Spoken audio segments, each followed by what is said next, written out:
السلام علیکم ورحمۃ اللہ تعالی وبرکاتہ۔ ایک ہماری بہن ہے نرگس نام کی، انہوں نے ہمیں کمنٹ کیا ہے اور کہا ہے کہ اس کی ویڈیو ہمیں بنا کر بہت جلد دیں تاکہ میں اس ویڈیو کو اپنے شوہر کو دکھا سکوں۔ ان کا کہنا ہے کہ میرا شوہر جب مجھ سے ہم بستری کرتا ہے تو وہ پیچھے کے مقام سے ہم بستری کرنے کے لیے مجھے مجبور کرتے ہیں اور مجھے روزانہ اس بات کو لے کر بہت زیادہ پریشان کرتے ہیں اور میں انہیں نہیں کرنے دیتی، لیکن وہ مجھے پریشان کرتے ہیں۔ اور اگر ایسے عالم میں اپنے شوہر کو پیچھے کے مقام سے ہم بستری کراؤں تو کیا اس میں گناہ گار رہوں گی؟ میرے بھی کوئی گناہ ہوگا یا سارا شوہر کا ہوگا، کیونکہ وہ مجھے مجبور کرتے ہیں؟ تو میں اسی کے مطابق آپ کو یہ مسئلہ بتا رہا ہوں، آپ تھوڑا سا سن لیں اس کو، اور جو ہماری بہن ہے ان تک بھی ہم ویڈیو پہنچا دیں گے تاکہ وہ اس ویڈیو کو اپنے شوہر کو بتائیں۔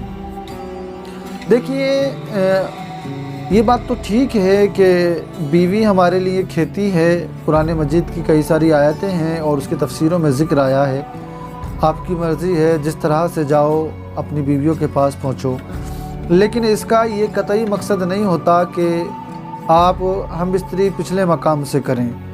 یعنی ہم بستری کا جو مقام ہے وہ اگلا ہی مقام ہے، آپ چاہیں تو اسے آگے کی طرف سے کریں، پیچھے کی طرف سے کریں، سائڈ سے کریں، لیکن ہم بستری اگلے ہی مقام سے کریں۔ اگر پچھلے مقام سے آپ ہم بستری کریں گے تو یہ بالکل حرام کام ہے۔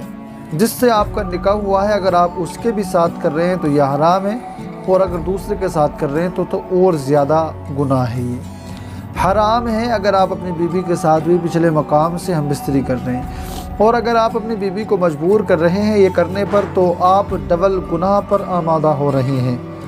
ایک تو آپ خود گناہ کر رہے ہیں اور پھر دوسرے کو گناہ پر جو ہے اس کو اکسا رہے ہیں۔ یاد رہے، کسی بھی چیز کی جب لت کسی جگہ سے پڑ جاتی ہے تو پھر انسان کو اس کی عادت بن جایا کرتی ہے۔ آپ اپنی بیوی کو مجبور کریں گے پچھلے مقام سے ہم بستری کرانے کے لیے، آپ نے ایک دو مرتبہ اس کو مجبور کر کے اگر ہم بستری کر لی تو پھر اسے اگلے مقام میں مزہ اور سکون نہیں آئے گا، وہ ہمیشہ پچھلے مقام ہی سے ہم بستری کرانا پسند کرے گی۔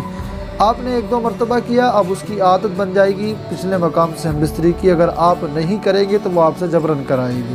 یعنی آپ نے اس کو اس گناہ پر آمادہ کر دیا، آپ نے اس کی اس گناہ کی عادت بنا دی، اور وہ اب جب تک جیے گی وہ اس گناہ کو کرتی رہے گی۔ یعنی آپ نے ایک گناہ کا آغاز کر دیا جس کی جڑ آپ ہیں، اور آپ کو ہمیشہ ہمیشہ اس کا عذاب، اس کا گناہ ملتا رہے گا جس گناہ کا آپ نے آغاز کیا تھا۔ جب تک وہ ہوتا رہے گا آپ کو اس کا گناہ ملتا رہے گا۔ تو میری بہن، آپ اپنے شوہر کو بھی سمجھائیں کہ جو چیز تمہارے لیے جائز ہے وہ کام کریں، جو حرام ہے آپ اس تک جاتے کیوں ہیں؟ اور میں ان شوہروں سے بھی کہوں گا کہ جو بیویوں کو ٹارچر کرتے ہیں، پریشان کرتے ہیں کہ ہمیں پچھلے مقام سے ہم بستری، دیکھیں پچھلا مقام ہم بستری کے لیے نہیں ہوتا۔